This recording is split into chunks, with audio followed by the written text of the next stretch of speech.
terminamos todo lo que era parto, ¿no es cierto? ¿Ya? Y lo que nos falta ahora es terminar con el puerperio. El puerperio comienza inmediatamente después del parto. Inmediatamente después del tercer periodo de parto, o sea, después del vómito, comienza el puerperio, ¿ya? Y eso lo vamos a clasificar en 4, ya su compañero les va a explicar la clasificación de eso. Aquí en el puerperio, sobre todo en el puerperio inmediatamente, pero hay que tomar mucho cuidado. No nos olvidemos que las complicaciones obstétricas ya aparecen después del parto. Ya vimos en la anterior clase que lo que tenemos que hacer nosotros para evitar que esa mujer después del parto comience a sangrar, para evitar la atonía uterina, que son las principales causales de hemorragia postparto, ¿cierto? Hemos hablado del manejo activo del tercer periodo de parto, ¿no es cierto? ¿Y qué tipo de medicamentos vamos a utilizar en este manejo activo? Que son los pilares fundamentales. Uno, la aplicación de una dosis de 10 unidades internacionales de oxitocina por vía muscular. Si no tenemos la oxitocina, podemos utilizar la metilergonobina, 0.2 miligramos por vía intramuscular. Y si no tenemos eso, podemos utilizar el misoprostol en una cantidad de 600 microgramos, 3 cápsulas.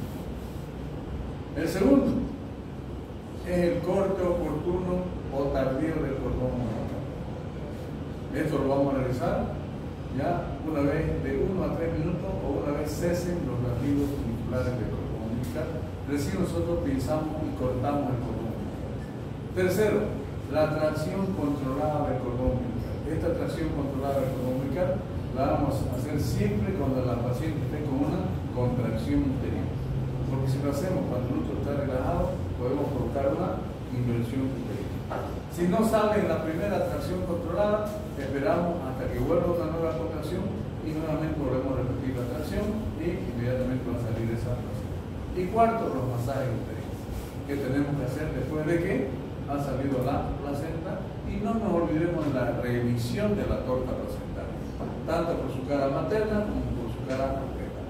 La cara fetal es donde está insertado el cordón umbilical y la cara materna es donde se encuentran los cotiliodones placentarios. Tenemos que revisar que esto esté íntegro, porque si falta algo en membrana, falta algo de cotiliodones, quiere decir que se quedaron dentro de la cavidad uterina y esto nos puede provocar una hemorragia postparto.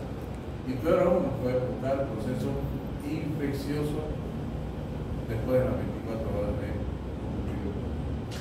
Bien, ahora vamos a hablar del puerperio propio, el puerperio, ya, como les dije, está dividido en 4, y ya su compañera Mariana Cacalá nos va a explicar. Pongan mucha atención. Otra cosita, el día lunes tenemos práctica, ya, con todo lo que pasa en el día lunes, a partir de las 2 de la tarde. Así estamos, que tenemos que ver la hoja del partograma que no hemos visto con ellos. Con el otro grupo sí lo vimos, pero con ellos todavía no. ¿Ok? Lunes a las 2 de la tarde. Vamos con eso.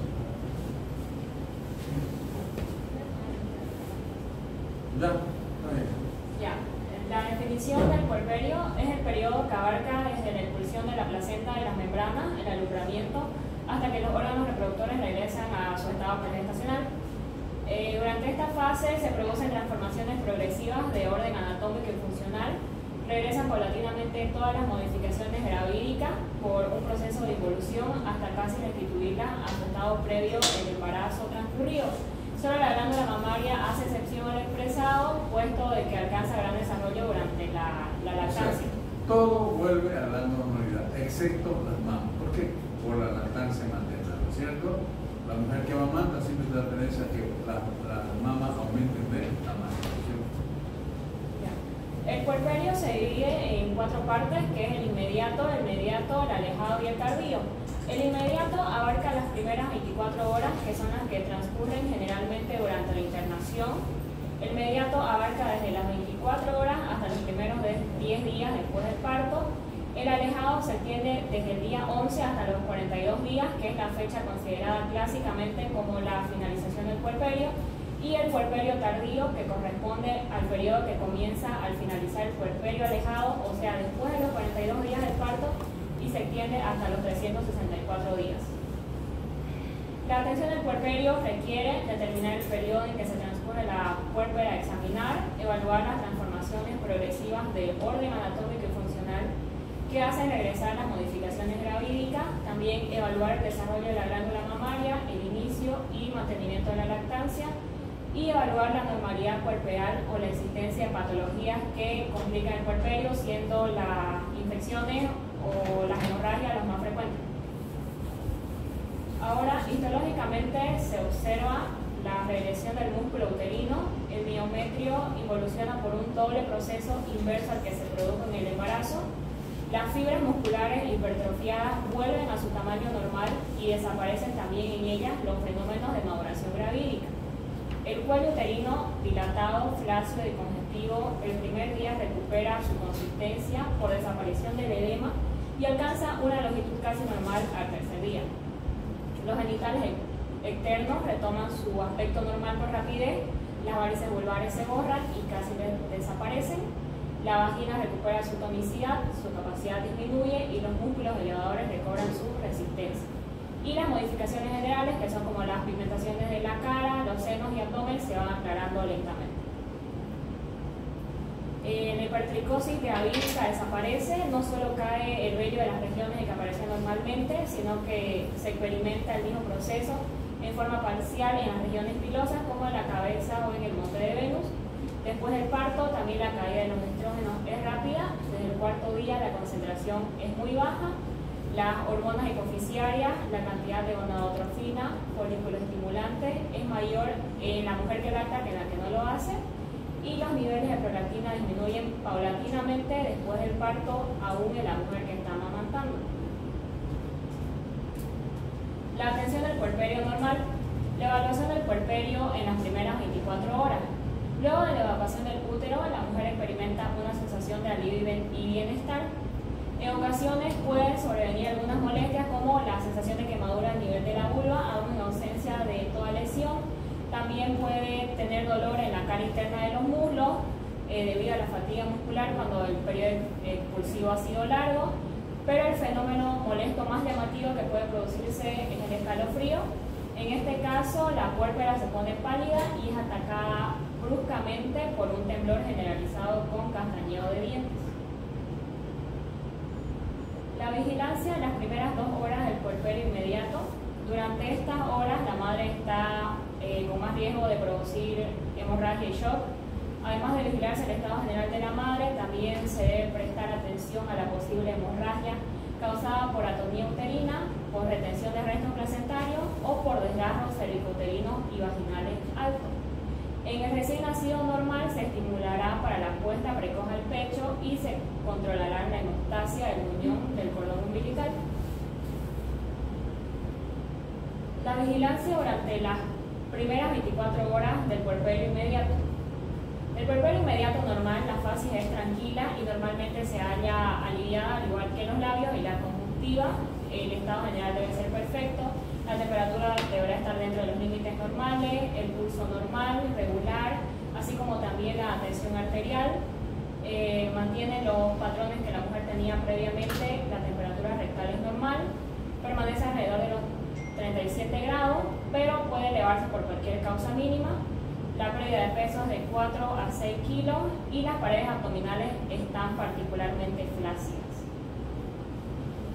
Ahora, los entuertos. Los entuertos son dolores producidos por las contracciones uterinas del puerperio. Se presentan generalmente en las mujeres multíparas y su intensidad es variable, que puede ir desde una sensación de pellizcamiento hasta un cólico violento que se propaga hacia la región lumbar. Los genitales externos a causa de la inhibición gravídica se hallan edematosos y los loquios. Durante el puerperio hay una eliminación líquida por la vulva, que está formada por la sangre que emana de la herida placentaria y de las excoriaciones del cuello y vagina, a la que se agregan el líquido de exudación de dichas lesiones, fragmentos de caduca en degeneración grasa y las células de descamación de todo el trayecto genital. La glándula mamaria. La secreción láctea de su fase inicial se acompaña clínicamente de fenómenos locales y generales. Los senos se vuelven turgentes, duros, a veces muy dolorosos y con aumento Durante la internación se deberá evaluar la altura uterina por simple palpación. En las primeras horas después del parto, el fondo uterino se percibe normalmente a nivel del ombligo. Luego el fondo uterino evoluciona a razón de 2 centímetros por día. Y también se deben evaluar las molestias y los dolores, ya que durante los primeros días la puérpera, como ya dije, puede tener dolor en la cara interna de los muslos debido a la fatiga muscular cuando el periodo expulsivo ha sido largo. También puede quejarse de un ligero malestar general, la cefalea, sed, taquicardia y elevación térmica que desaparece con la subida de leche en 24 a 48 horas. La higiene de los genitales deberán ser higienizados por medio de un simple lavado de la región del perineo anovulvar con agua hervida y jabón por lo menos una vez al día, y si los loquios son abundantes, estos lavados deberían repetirse a lo largo del día. La lactancia, la manera natural de alimentar a un recién nacido es con la leche de su madre, y el acto que se lleva a cabo es el amamantamiento. Se registra aumento de la secreción de calostro durante los primeros días del puerperio y aparición de la secreción láctea hacia el tercer o cuarto día. Luego que tenemos el alta, que es deseable que sea después de las 48 horas, la contrarreferencia y el control domiciliario. Ahora, hablaremos de la evaluación del puerperio inmediato. La evaluación del puerperio inmediato quiere decir inmediatamente después del parto y las primeras 24 horas. O sea, el primer día después del parto. Nosotros, después de la atención del parto, ya tenemos que estar observando a esa paciente mínimamente las 2 primeras horas del puerperio inmediato. Porque es ahí donde se presentan las complicaciones. Y una de las principales complicaciones, ya les he dicho, son las hemorragias. Las denominadas hemorragias postparto, que vamos a ver a continuación. Nosotros tenemos que, durante esas 2 primeras horas, estar realizando lo que les dije, la cuarta etapa del manejo activo, que son los masajes uterinos. Tenemos que masajear el cuerpo uterino, el útero, ya cada 15 minutos. Durante 1 minuto por vez. ¿Para qué? Para ayudar a la contractilidad uterina, para que ese útero se encuentre bien contraído y que exista un buen globo de seguridad final. Ya dijimos que el globo de seguridad final son ligaduras vivientes, ¿no es cierto? Que al contraerse el cuerpo uterino va a cerrar esos grandes vasos cruentos que se encontraban dentro de la mucosa endometrial. 1. 2. Tenemos que ver los signos vitales de la paciente. ¿Ya? Controlar cada 30 minutos los signos vitales de la paciente de esas 2 primeras horas. Frecuencia cardíaca, frecuencia respiratoria, presión arterial, temperatura. 3. Ver que esos loquios o sangrados que tienen después del parto estén dentro de los parámetros normales, que no sean abundantes. Que no son abundantes quiere decir que algo está pasando dentro de la cavidad. Y, como le dije anteriormente, ver que exista un buen globo de seguridad. Una vez después de las horas que esta paciente está con el útero bien contraído, un buen globo de seguridad final, los signos vitales están dentro de los parámetros normales, ¿ya? Los loquios son normales, irregulares, entonces recién nosotros podemos pasar a esa paciente a la sala donde va a quedar internada. ¿Ya? Porque antes, puede ser si abandonamos a la paciente, puede ser que ese útero se afloje y comienza el sangrado, un sangrado masivo, una hemorragia por parto. Si nosotros no estamos ahí, esa paciente se nos puede sangrar y se nos puede ver.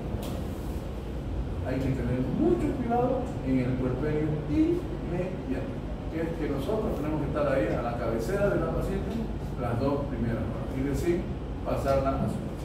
Y ya como su compañera lo explicó, existen muchos cambios. Ese útero, de estar a nivel de la síntese, apéndice sifoide del esternón, ya vuelve y se reduce a nivel de la cicatriz umbilical. Ya, y teóricamente, en el puerperio inmediato, que son los primeros 10 días, que vamos a hacer el control también de los loquios, inmediatamente nosotros vamos a hacer el control de la involución uterina. Como dijo su compañera, teóricamente tiene que disminuir el tamaño del útero 2 centímetros por día hasta que ese útero se vuelva intrauterino. Si ese útero no se disminuye el tamaño, ¿ya? Como lo dice la norma, si no mide 2 centímetros, es que algo está pasando. Puede ser que hayan quedado adentro o puede ser que esa paciente fue un proceso infeccioso que no contrae ese cuerpo. Y como dijo su compañera, todo comienza a regresionar, a volver a la normalidad, a excepción de las glándulas mamarias que aumentan por la lactancia materna. La lactancia materna es muy importante en los primeros días, porque tenemos el calostro, ¿cierto? El calostro es muy importante para el recién nacido porque protege de todas las enfermedades que puedan ocurrir en esa etapa, ¿ya?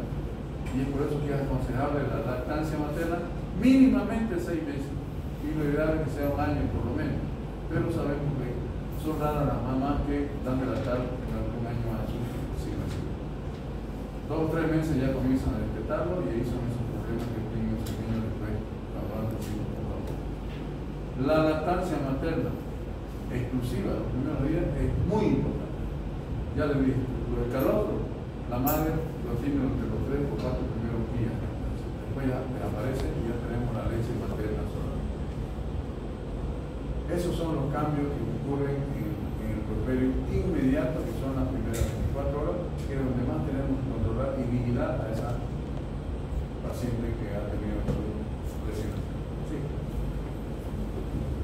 Ahora tenemos el puerperio inmediato que va desde el 2º al 10º día. Coincide generalmente con la semana posterior de la externación y constituye el periodo de máxima evolución de los órganos genitales, de mayor derrame loquial y de instalación de la secreción láctea. Aquí se controlarán los signos vitales como la temperatura, el pulso, la presión arterial. También se evaluarán los loquios, su cantidad, su aspecto, su composición y el olor. El control de la involución uterina. Durante el puerperio inmediato, esta involución es tan rápida que el peso del útero y por consiguiente su tamaño disminuye a la mitad, desapareciendo el útero a la palpación abdominal al finalizar el puerperio inmediato, volviéndose intrapelviano. La evaluación de los genitales externos, que paulatinamente recuperan su aspecto normal. La recuperación de las vías genitales bajas es más rápida que la regresión del útero y en los casos normales los músculos recuperan su tonicidad, la vulva se cierra y las mucosas cicatrizan en pocos días. El examen del abdomen muestra las características de paredes abdominales flácidas y debajo de la piel los músculos adelgazados. También en estos días se tienen que vigilar la diuresis, la evaluación de la catarsis y la segunda citación simultánea, que será una vez finalizado el primer control. A la puérpera se la citará para su segundo control del puerperio a efectuarse a los 30 días del parto. Ahora la evaluación del puerperio alejado, que va desde el día 11 hasta el 42. Al finalizar el mismo concluye prácticamente la involución genital y se alcanza en términos generales el estado pregravídico. El útero pesa 60 gramos al fin del periodo. A los 25 días termina la cicatrización del endometrio sin que medie ninguna influencia hormonal, pero a partir de entonces la acción hormonal comienza a manifestarse. Así pronto puede encontrarse un endometrio proliferativo estrogénico y con menos frecuencia uno de tipo luteal o progesterónico. Este periodo se adecua a las tradiciones culturales de muchos países, donde a menudo los primeros 40 días después del nacimiento son considerados como tiempo de convalecencia o cuarentena para la madre y su recién nacido. Y por último, la evaluación del puerperio tardío, que va desde los 42 días hasta completarse el año, corresponde al periodo que comienza al finalizar el puerperio alejado, o sea, después de los 42 días del parto, y se extiende hasta que desaparezcan todos los cambios fisiológicos producidos por la gestación, los cuales tienen una amplia variabilidad individual y dependen fuertemente de la duración de la lactancia materna. La insistencia sobre los cuidados durante este periodo tardío de posparto se debe a la comprobación de que muchas patologías vinculadas al proceso de gestación trascienden los límites clásicos de los 42 días de finalizado el puerperio. Gracias.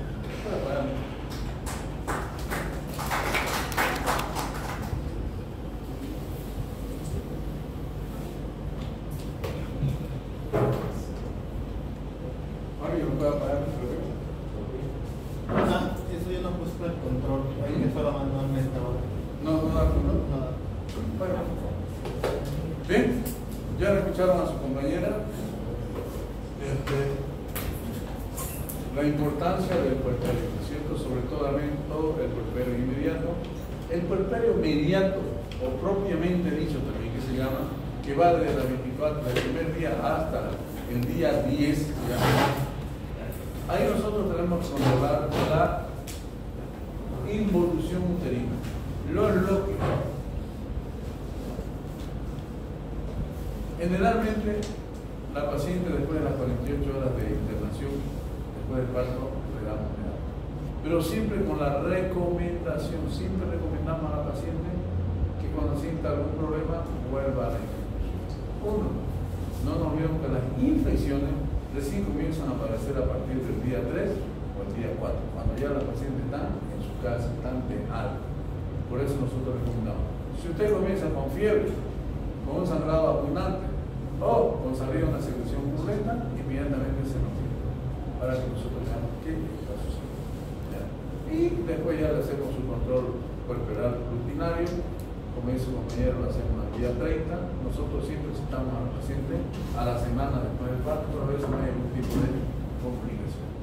Bueno, ahora vamos a ver un tema que es una complicación del parto, que son lo que se llaman las hemorragias postparto. En la obstetricia existen tres tipos de hemorragia.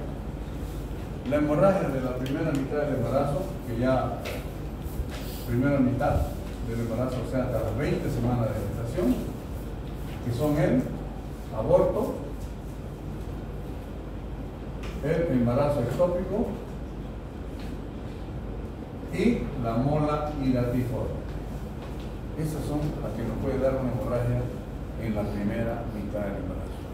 Y las hemorragias de la segunda mitad del embarazo, después de las 20 semanas, son la placenta previa,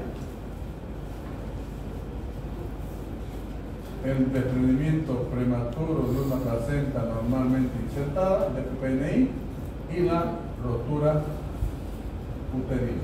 Esas son las que nos pueden dar las hemorragias de la segunda mitad del embarazo. Y después vienen las hemorragias postparto. ¿Qué creen ustedes que es una hemorragia postparto? A ver usted. Cualquier enfermedad que suceda después del embarazo, después del parto. ¿Qué más? Ustedes saben que hablamos del tercer periodo del parto, ¿no es cierto? Y cuando hay un desprendimiento de la placenta, ¿ya? Hay dos tipos de desprendimiento, ¿no es cierto? Uno es el de Bauer-Schul y otro es el de Bauer-Lunker. En el Schul, inmediatamente sale la placenta, comienza el sangrado, ¿no es cierto? Y cuando el desprendimiento es tipo Duncan, el sangrado es el inicio, antes que salga la placenta. ¿Será que eso lo vamos a considerar como una hemorragia postparto? No, eso es un sangrado normal que tiene que ocurrir. Entonces, hablamos, la literatura habla, se considera una hemorragia postparto cuando después de un parto normal la paciente sangre más de 500 ml, o sea, medio litro, en un parto normal, parto vaginal. Y más de 1 litro en un parto cesáreo.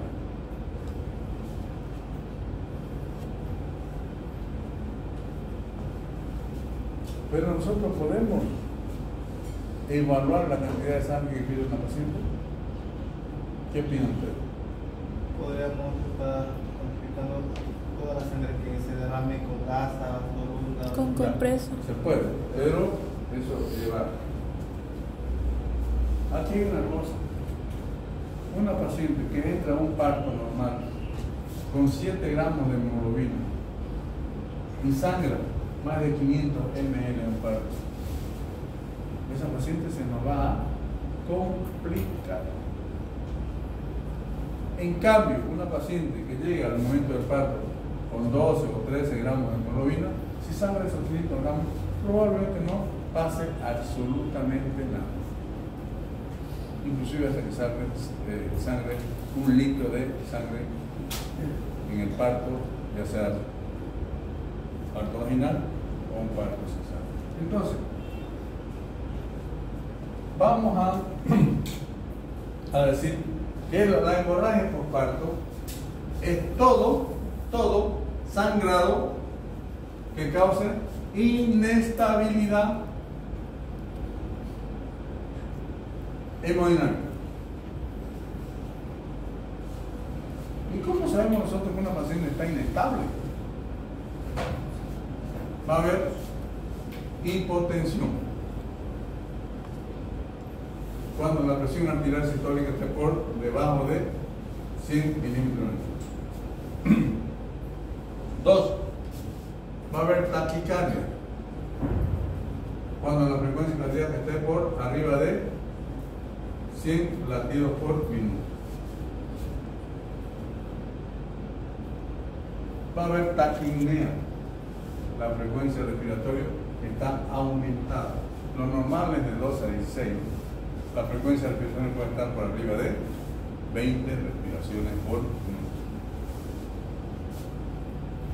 Va a haber palidez en la paciente. Y en caso más severo va a haber hipotermia. O sea, la temperatura va a descender por debajo de 36 grados centígrados.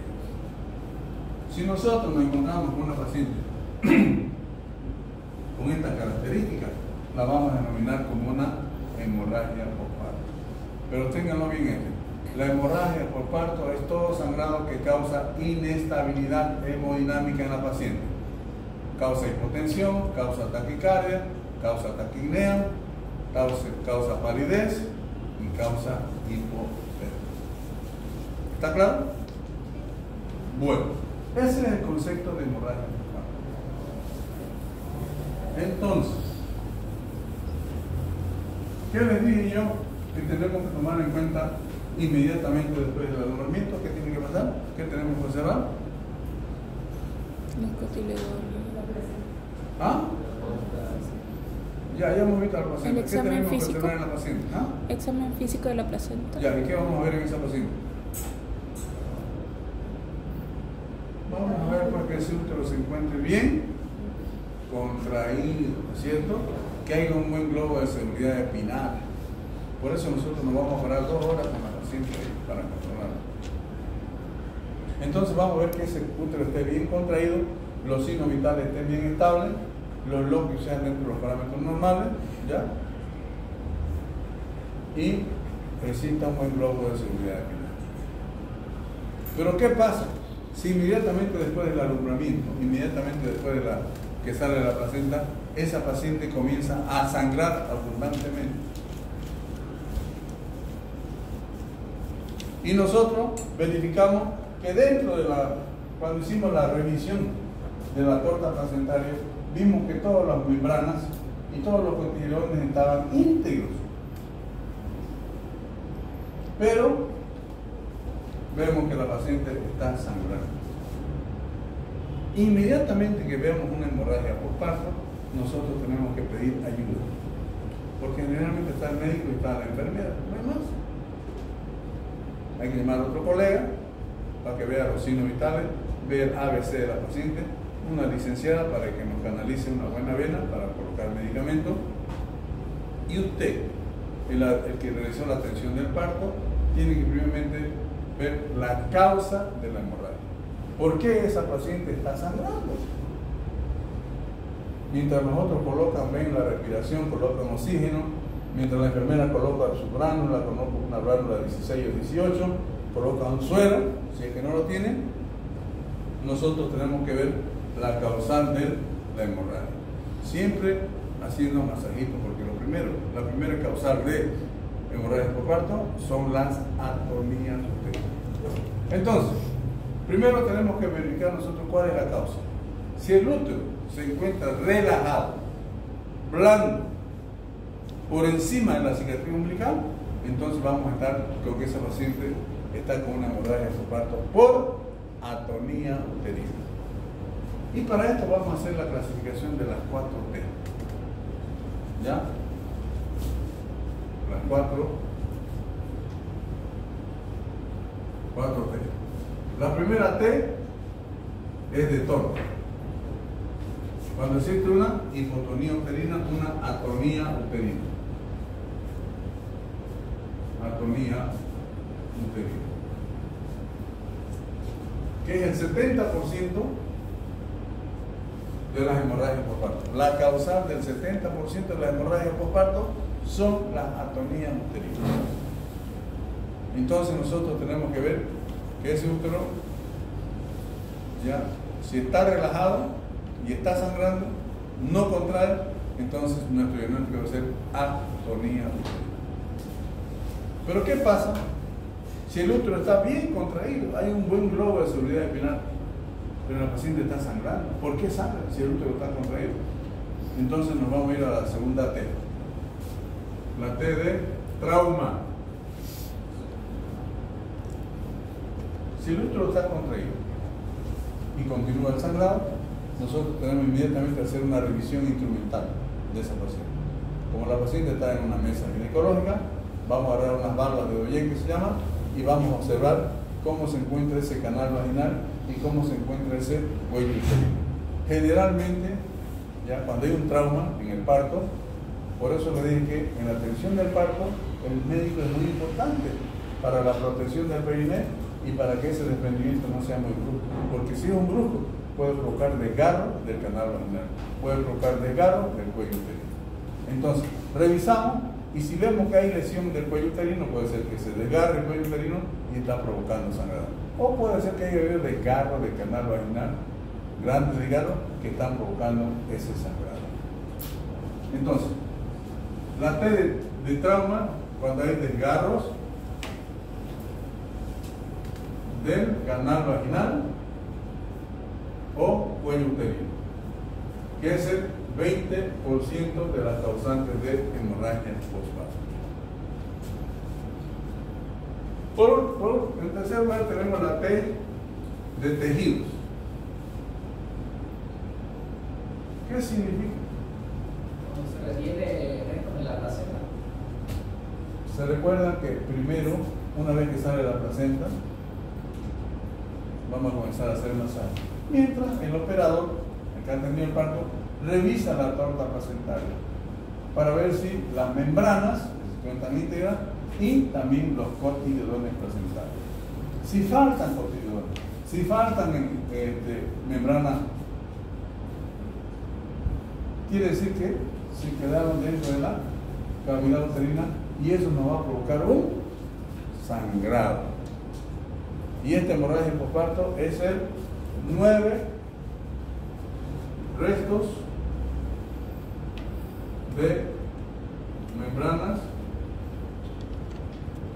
o cotiledones placentarios.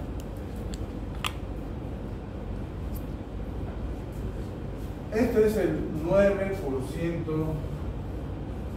que nos puede ocurrir en un parto. Es menos, es menor.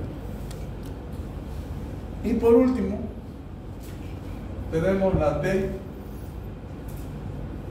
de trombina.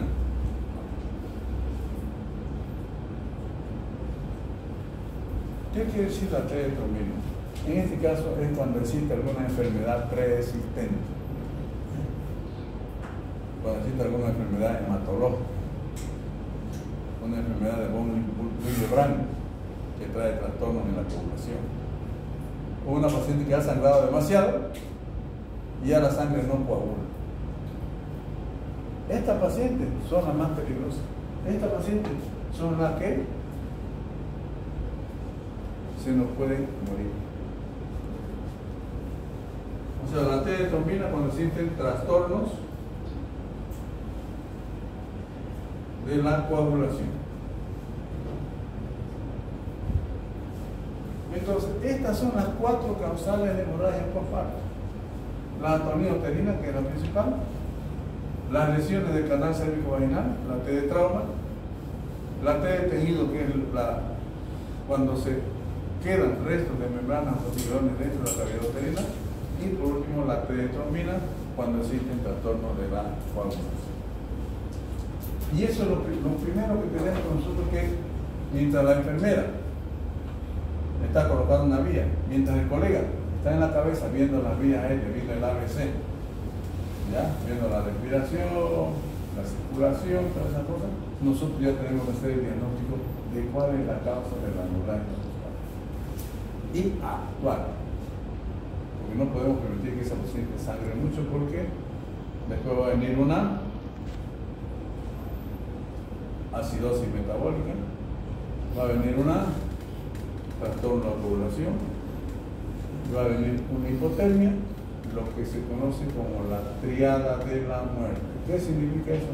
Que la muerte está rondando en esa paciente. Si ustedes ven a una paciente con sangrado y fría, es que se nos está muriendo. Bien, ahora, ¿qué hacemos ante estas causas?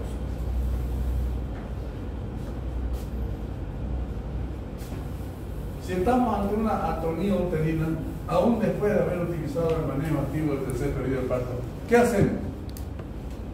Si el útero no se ha contraído. A ver, alguien. ¿Ah? Masaje uterino, 1. ¿Qué más? Misoprostol, pues, Vaso. constrictor. Vaso constrictor para el lugar. No.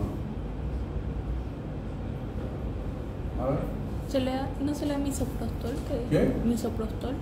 Sí, puede ser una opción. ¿Qué más? Medicamentos que puedan mejorar lo que es la musculatura uterina, si hay una buena detención de la hemorragia y combinado con posibles coagulantes. Ya. Lo primero que nosotros tenemos que hacer cuando estemos ante una atonía uterina es los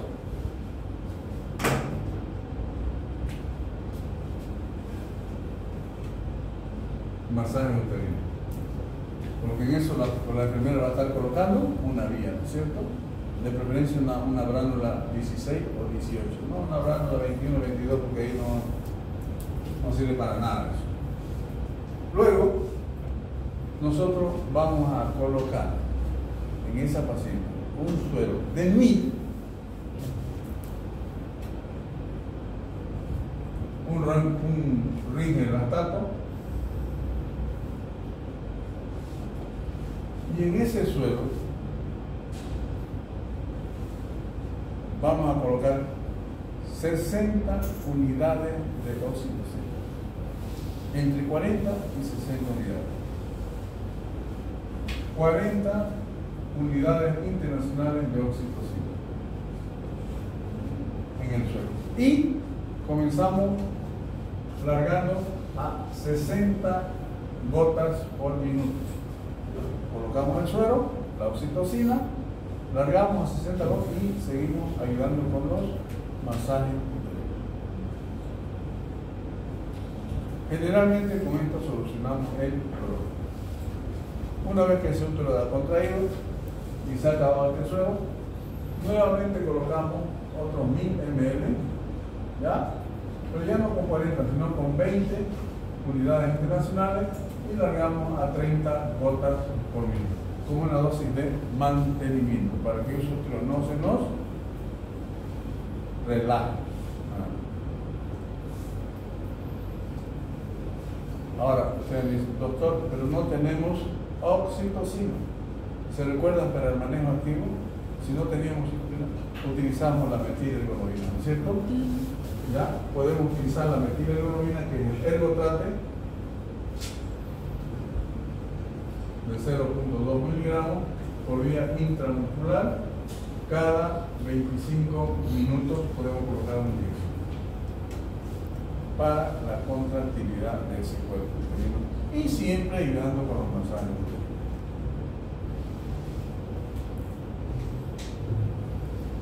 Este medicamento solamente está contraindicado en aquella paciente que tenga trastornos hipertensivos del embarazo o aquellas que tengan una presión alta. Muchas veces, pero está sangrando, está hipotensa, sí, pero ella es hipertensa y podemos provocar algún efecto colateral en la paciente. Y si no tenemos el ergotrate y no tenemos la oxitocina, como su compañera dijo, podemos utilizar el Misoprostol. Misoprostol. En el manejo activo del tercer periodo del parto, utilizamos 600 microgramos por vía oral. En este caso, en la hemorragia postparto por atonía uterina, vamos a utilizar 800 microgramos, o sea, 4 tabletitas por vía sublingual, porque el efecto es más rápido por vía sublingual. Y siempre acompañada con los masajes uterinos. ¿Ya? Y aquí tenemos nosotros que controlar los signos vitales de la paciente. Si vemos que esa paciente está con un shock hipovolémico, ¿ya? ¿Cómo nos damos cuenta que esa paciente está con un shock hipovolémico? Porque vamos a estar controlando la presión arterial, vamos a estar controlando la frecuencia cardíaca, ¿ya? Y vamos a ver lo que se llama el índice de shock. ¿Han usado hablar del índice de shock? El índice de shock nosotros estamos midiendo la frecuencia cardíaca, ¿ya? Sobre la presión arterial sistólica.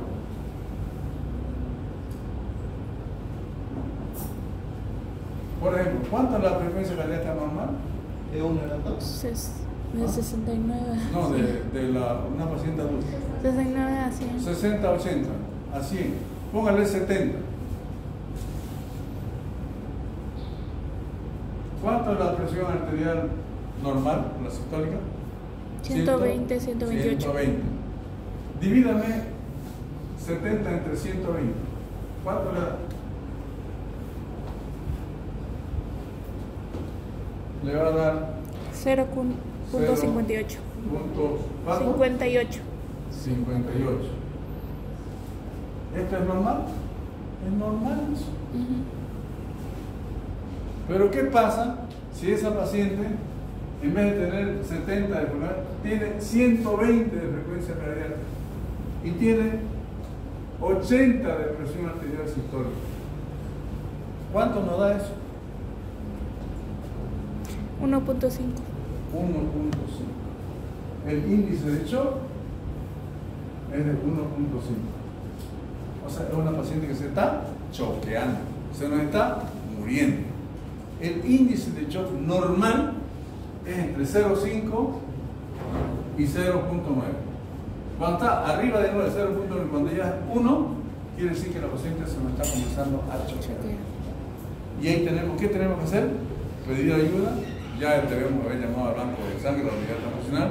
Tenemos que colocar hemocomponentes, sangre, plaquetas, plasma, crío precipitado, porque si no esa paciente se nos va a morir.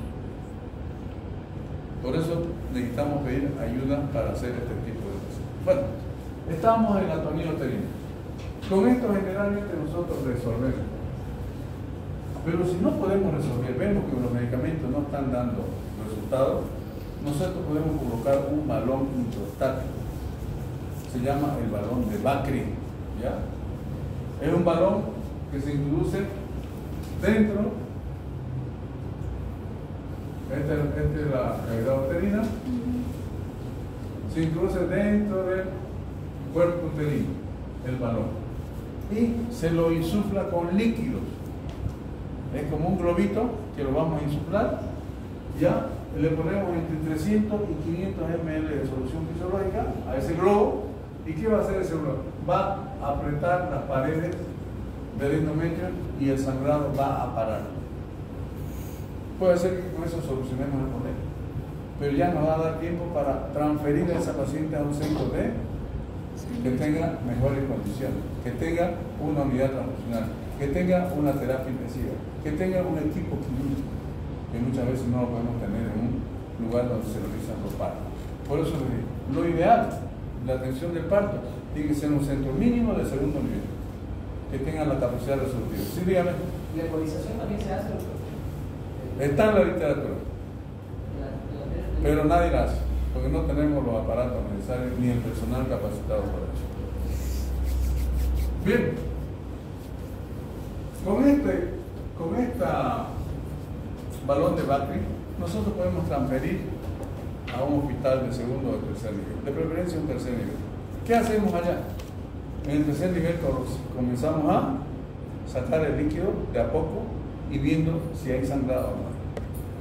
Si vemos que ese útero, al sacar todo el balón, no sangra, entonces quiere decir que paró el sangrado, se solucionó el problema.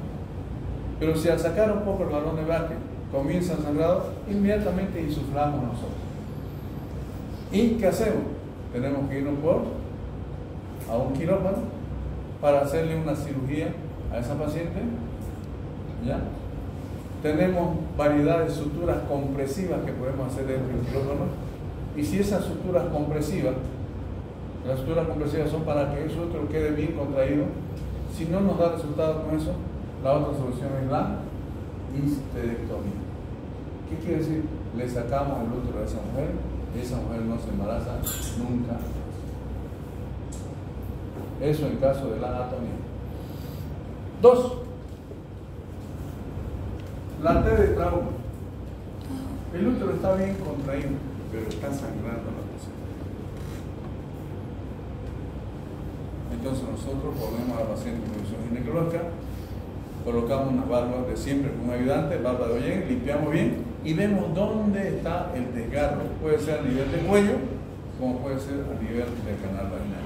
Si es a nivel de cuello, agarramos una pinza aro, exteriorizamos un poco el cuello uterino y suturamos. Al otro lado, lo suturamos. Y si es un desgarro del canal vaginal, igualmente suturamos toda esa zona cuenta que está sangrada. Y con eso solucionamos también el problema. 3. Restos de membrana o tejidos placentarios dentro de la cavidad uterina. ¿Qué creen ustedes que tenemos que hacer ahí? ¿Ah? Retirarlo, ¿no es cierto? Usted está en un centro de primer nivel y se encuentra con eso. No tiene anestesiólogo, no tiene un alegrado para hacer, no tiene nada. Está usted sola con su auxiliar de enfermero. En ese caso, usted no puede dejar a esa paciente así porque se va a desangrar y se va a morir. Entonces, en ese caso, usted tiene que hacer un legrado digital. ¿En qué consiste el legrado digital? Usted va a estar con las manos bien estériles, enguantadas, se va a envolver en estos dos dedos índice y medio, unas 2 gasas, y con esta mano derecha va a agarrar el fondo uterino y va a introducir sus manos hacia el cuerpo uterino. Y va a comenzar a hacer un legrado digital. Cara anterior, cara lateral y cara posterior. Y ahí van a comenzar a salir los restos de membrana u cotiledones placentarios. ¿Y usted cómo va a saber eso? Porque el útero va a comenzar a contraerse y le va a apretar la mano. No podemos desgarrar, doctor. ¿Cómo? No podemos desgarrar. No, porque el útero está y el cuello uterino está más o menos a 10 centímetros. O sea, da la capacidad de que la mano entre en ese momento después del parto. Porque la regresión comienza después del cuello uterino. Entonces, si no tienen una alegra, ustedes pueden hacer eso. Pero si tienen un legrado, una alegra y tienen un anestesiólogo, se la cede un poquito y con la alegra limpiamos y sacamos todo lo que. Siempre después de que hagamos este procedimiento, que nosotros metamos la mano dentro de la cavidad uterina, no nos olvidemos de colocar antibióticos, porque podemos provocar un proceso infeccioso. Y siempre ayudado de la oxitocina y los masajes. Con eso vamos a solucionar el problema. La última es trombina. Esa paciente está sangrando abundantemente. Tiene trastorno de la coagulación. A esa paciente lo que tenemos que hacer es hacerle masaje a ver si contrae, que no va a contraer. Le podemos colocar un balón de Bacri a esa paciente y transferirla a un lugar donde existan condiciones. Porque esa paciente va a necesitar una transfusión masiva. ¿Qué significa transfusión masiva? Que tiene que tener por lo menos 6 unidades de glóbulos rojos, 6 unidades de plaqueta, 6 unidades de plasma fresco congelado y unas 10 unidades de crío precipitado. No olvidemos que la paciente ya está con trastorno de la coagulación. Inmediatamente colocar eso ya y llevarla a un quirófano y realizarle una histerectomía. Porque si no, esa paciente se nos va a desangrar y se nos va a morir. ¿Sí? Pero ¿cuál es la función del balón de Gardner? ¿Cómo? ¿Cuál es la función del balón de Gardner? Lo expliqué. Es un balón intrauterino que se introduce dentro de la cavidad uterina, ¿ya? Es como una vejiga, digamos, ya que tiene como una sonda, que nosotros por esa sonda vamos a insuflar líquido. Y la vejiga se va a expandir dentro de la cavidad uterina y va a apretar la mucosa endometrial donde está sangrando. Al ver algo que cubre eso, el sangrado va a cesar. Esa es la función del balón, que generalmente lo utilizamos en los primeros niveles y nos sirve para transferir a esa paciente a un segundo o tercer nivel donde le van a dar la solución definitiva. Bien, entonces, en este caso es donde hay la mayor causal de mortalidad materna, cuando ya existen trastornos de la coagulación. Porque esa paciente va a necesitar mucha sangre, va a necesitar mucho crío precipitado y va a necesitar una cirugía de emergencia. O sea, tenemos que retirar toda la cavidad uterina para que cese el sangrado. ¿Ya?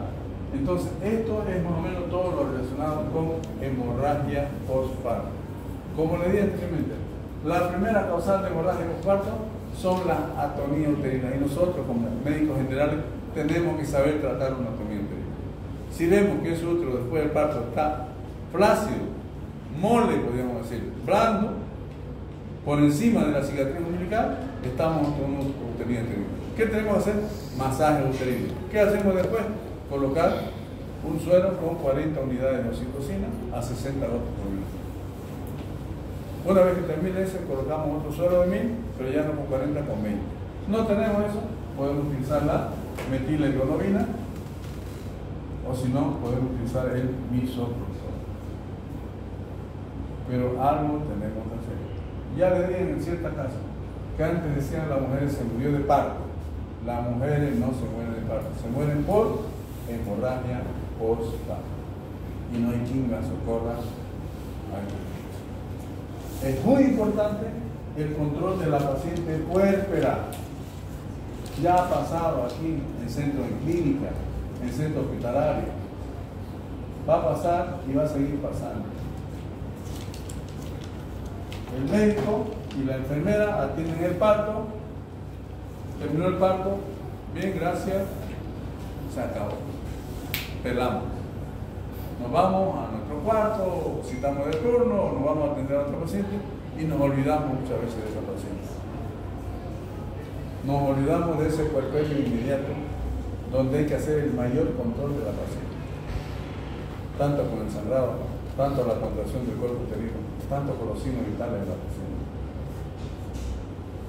La dejamos 3-4 horas abandonada, entra la auxiliar y ve un charco de sangre y la paciente pálida. Va y busca, no hace nada, ella va y lo busca al médico. El médico dice, ahorita voy. O no está ahí, está en su casa.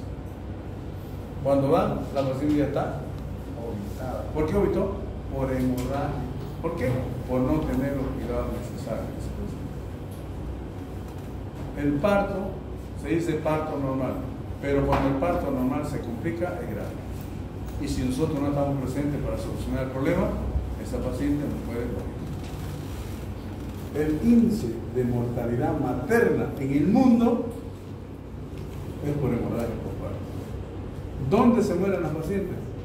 En las comunidades pequeñas donde China atiende los partos en las comunidades. Las parteras, no sé. Pero hay una hemorragia postparto y las parteras no saben hacer absolutamente nada. Y la paciente se muere. Por eso de aquí, lo ideal es que la atención del parto sea en un lugar que tenga la capacidad resolutiva, que tenga un centro quirúrgico y que tenga una unidad transfusional y tenga todo el equipo necesario. Los partos se atienden en los primeros niveles, algunos, la mayoría, pero parto que se complica, ¿dónde lo mandan? A un segundo o tercer nivel. Cuando llega ya la paciente, a veces es demasiado tarde o ya esta paciente está muy complicada. ¿Bien, jóvenes? ¿Alguna pregunta? ¿Han entendido qué es postparto? A ver usted, ¿qué entendió qué es la hemorragia postparto? Sí, usted. Es una mujer de cosa de tercer paso. Claro, usted.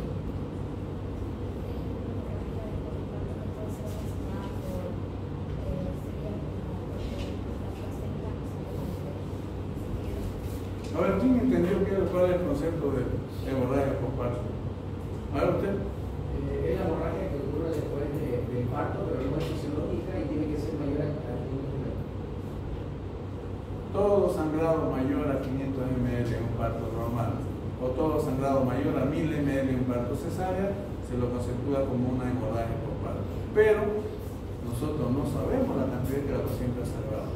Entonces el concepto va: toda hemorragia que cause inestabilidad hemodinámica en la paciente podemos considerarla como una hemorragia por parto. ¿Cuál es inestabilidad? Primeramente, taquicardia, la frecuencia cardíaca está por arriba de 100. 2, hipotensión, la presión arterial está por debajo de, la sistólica está por debajo de 100. Taquipnea, la frecuencia respiratoria está aumentada. Palidez, la paciente se encuentra demasiado pálida. Y por último, la hipotermia, que es una señal de severidad. Ya les dije que tenemos la famosa tríada de la muerte, donde hay acidosis metabólica, hay trastorno de la coagulación y hay hipotensión. No, hipotermia. ¿Hay alguna pregunta al respecto?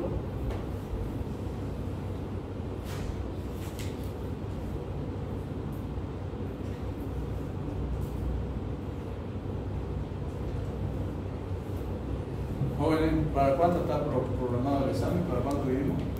De aquí a 2 semanas. Sí, pero ¿por cuándo marcamos? Para el 24, doctor. ¿24? Sí. No creo que sea 24. Ah, 21. Sí, 21.